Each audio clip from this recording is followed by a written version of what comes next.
Room tour. Room 704. So, meron dito. Binaba mo. Bibigyan ka ng code. And then, kapag tama, maibababa mo yan. Lalabas yung susi. Tapos, dito mo siya sususian. Since open na siya, huwag na natin gawin yan.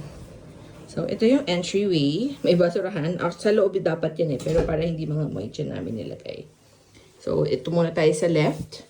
Merong, yan, shoe storage at saka lalagyanan din ng mga coat.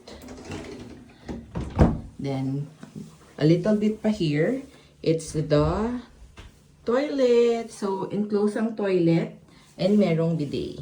So, okay siya kasi pag may gumagamit ng bathroom, pwede pa rin may makapag-CR.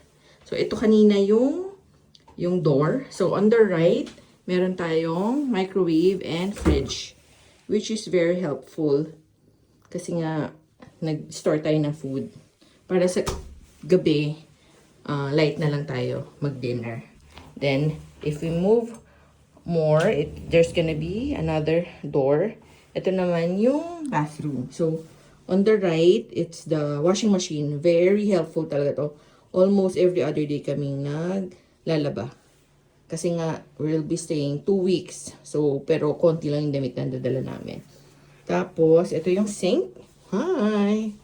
So, meron ding hair dryer. Tapos, yan.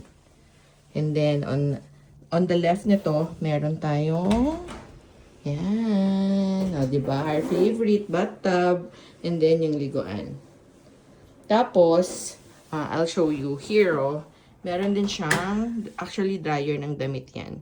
So, 8 hours na pinapatuyo kinabukasan, tuyo na siya. Kasi yung washing machine dyan, it's not 100% na tuyo. Ano lang, 80%. So, let's open this door. Okay, actually, okay siya kasi may mga partition. So, yung mga ingay, nakukulob siya. So, on the left, meron tayong, tawag dito, stove, pero never namin nagamit yan. Tapos, merong may mga plato-plato, tapos may electric kettle, and then, may mga baso-baso dito sa, sa cabinets, and then, may sink din dito. Tapos, ayan, ito na siya. Meron ditong maliit na table and chair, so, kung gustong magtrabaho or kumain, and yan na. Tapos, ito yung chair na yan, very comfortable yan.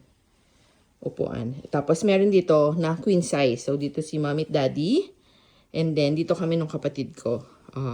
Doon siya din, dito ako. Yan. So, if we move more pa, meron tayong, let's see the view. Ayan. Meron tayong back balcony actually. Let's open. Ayan. O, diba? Yan. Tapos, pwede rin dyan magsampay. Tapos, dito namin nilalagay yung luggage para hindi masikip sa loob. Kasi ito yung view niya. Ganda, diba? Tahimik. Dito to sa may Shin Imamiya. Yan. So, dito siya sa Kuyado Apartment Hotels sa may Shin Imamiya sa Osaka.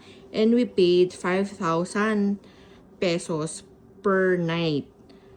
Per room. So, 4 kaming adults. Sulit na sulit. So, yun lang. Bye!